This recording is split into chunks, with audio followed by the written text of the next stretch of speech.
The purpose of this video is to give you the final rundown on the four properties of atoms that we discussed in class last time with your posters, and to give you their correct definitions and the correct explanations for their period and group trends. The first thing we talked about was atomic radius, and we defined that as half the distance between nuclei in a covalently bonded diatomic molecule. Your definition might have varied slightly from that, but as long as it comes to the same thing, it's okay. Basically, you have to have two atoms of the same type bound together, and you want to take half the distance between the two nuclei of those two atoms. Now, the trends that we observed was that in a period, or row, radius decreased, and the reasons we gave for that had to do with effective nuclear charge and shielding. So in a period, shielding does not change. The number of electrons in the underlying levels remains the same. And so every proton I add increases the effective nuclear charge, which means that outer electrons feel more positive charge and are going to be attracted more to a nucleus. This causes them to get smaller in the period as the positive charge pulls those outer electrons closer. Now in a group, we saw this radius grow. So as we move down a group from top to bottom, we see these increasing, and that's due to the fact that each time we move to a new row or move down a group, we get a new energy level, and that new energy level requires space to be added to it. And so these electrons are also further from the nucleus and less attracted by virtue of the fact that they have to have more space. The next trend that we discussed was ionization energy. Now, I'm going to define it in very broad general terms here as just ionization energy, but when you did it in class, you did first ionization energy, so I'll give you both definitions. The general term ionization energy means the energy required to remove a single electron from an atom. Now, what you guys did in class was first ionization energy, which meant that you were plotting the energy required to remove the first electron from an atom. This is just a little more general idea, but it comes to the same thing. Some things you need to know about ionization energy. Number one, the more electrons I take, the harder it gets to take them. The more positive charge that each electron feels, the harder it's going to be to take them. So if I take an atom that's equal at +4 for protons and -4 for electrons, taking that first electron has a certain difficulty. If I take one of those electrons away, where now I have +4 and only -3, each of those remaining electrons feels more positive charge and will be harder to take. And as I take more and more electrons and make it +4 versus +2, +4 versus, or +4 versus -2, excuse me, +4 versus -1, it just gets harder and harder and harder because each electron feels more and more and more positive charge. Now in a period, this value tends to increase. So as we move left to right, it gets harder to take electrons. Think about what's going on with atomic radius, and this makes sense. We said for atomic radius, effective nuclear charge is increasing in periods, so this is true for ionization energy as well. And also, that radius was smaller, which meant those electrons were pulled closer to the nucleus. So all of that leads to a more tightly held electron, and if something is held more tightly, it's going to take more energy to remove it.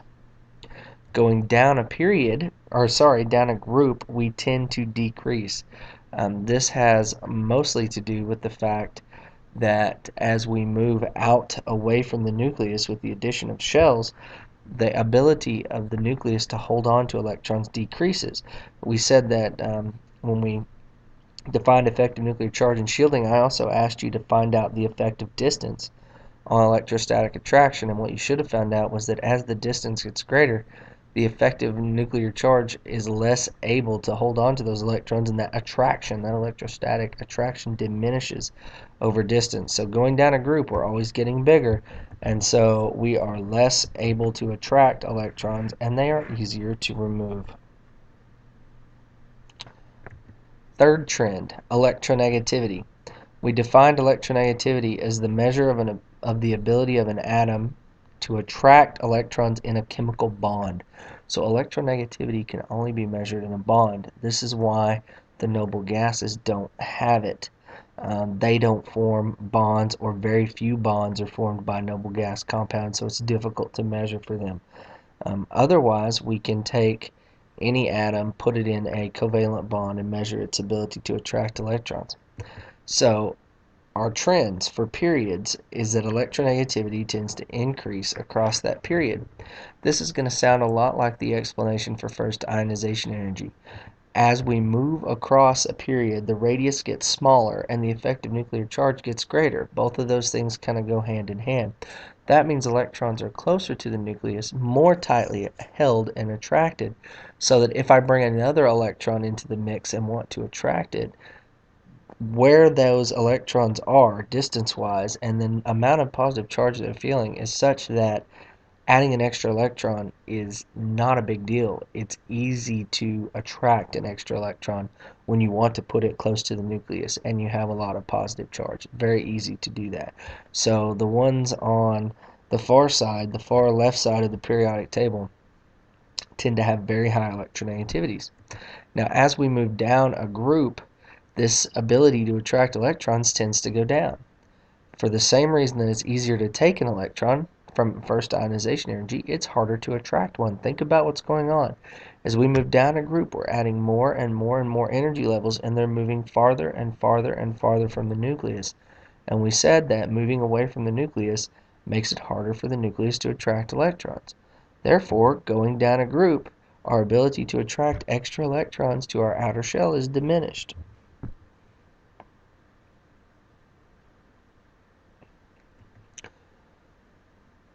A summary of the trends we've discussed so far. Ignore the part that says electron affinity. That's a trend from AP chemistry, so just ignore that. But as we move left to right across a period, atomic radius is going to decrease, but ionization energy and electronegativity will increase, moving left to right across the periodic table. As we move top to bottom, atomic radius is going to get bigger, and both ionization energy and electronegativity decrease. Those kind of go hand in hand. The smaller the radius, that means the more effective nuclear charge, and the more harder it's going to be to take an electron, and the easier it's going to be to attract another one. As we move down a period and the radius gets larger, the effective nuclear charge is not changing, but our ability to hold those electrons because of distance is diminished, and so ionization energy goes down and electronegativity goes down. All those things are kind of tied together with that distance from the nucleus, effective nuclear charge, and how shielding plays into that. The last trend I asked you guys to know about is ionic radius, and this is the radius of an atom in a crystal lattice. So it's really the radius of the ion of an atom in a crystal lattice. And so it's got to have charge, positive, negative charge. We call positive ions, they're called cations. Notice the T, the little plus sign in them. And our negative ions are called anions.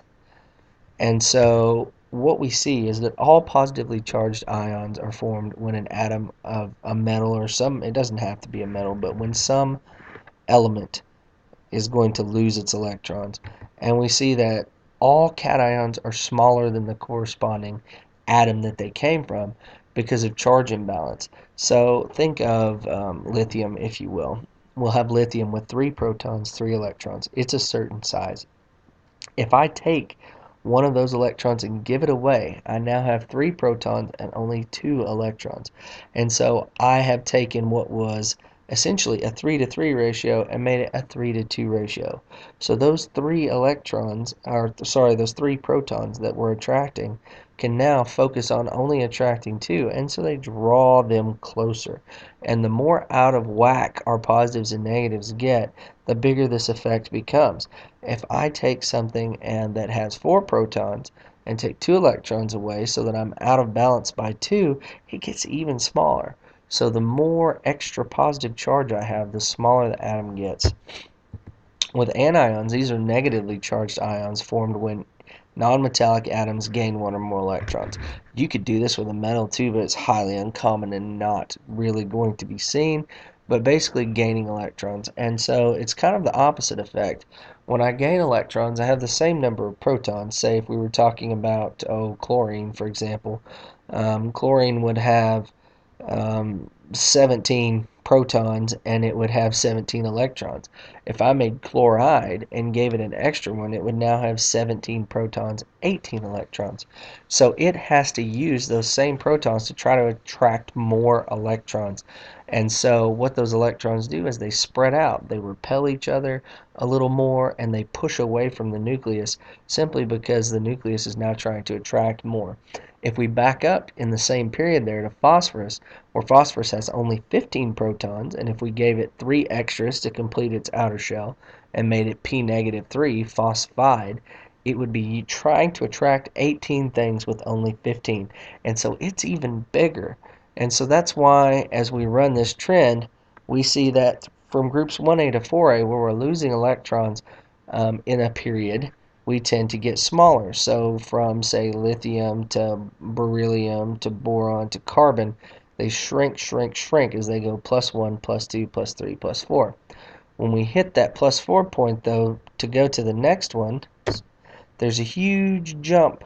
This is where we go from positive ions to negative ions. We were getting smaller, smaller, smaller as we had more positive charge. Now at group 5, we're going to have extra negative charge. So we jump up. And so starting at 5A, they get really big. But then as they move from 5A to 6A to 7A, 8A doesn't make ions, so you can ignore that. But from 5A to 6A to 7A, they get smaller again. That's because they go from -3, 3 extra electrons, to -2, only 2 extra electrons, to -1, only 1 extra electron. And so the ability to attract them gets better and better and better as they move from 5A to 6A to 7A. But it's still extra negative, so they're much larger than the positive ones.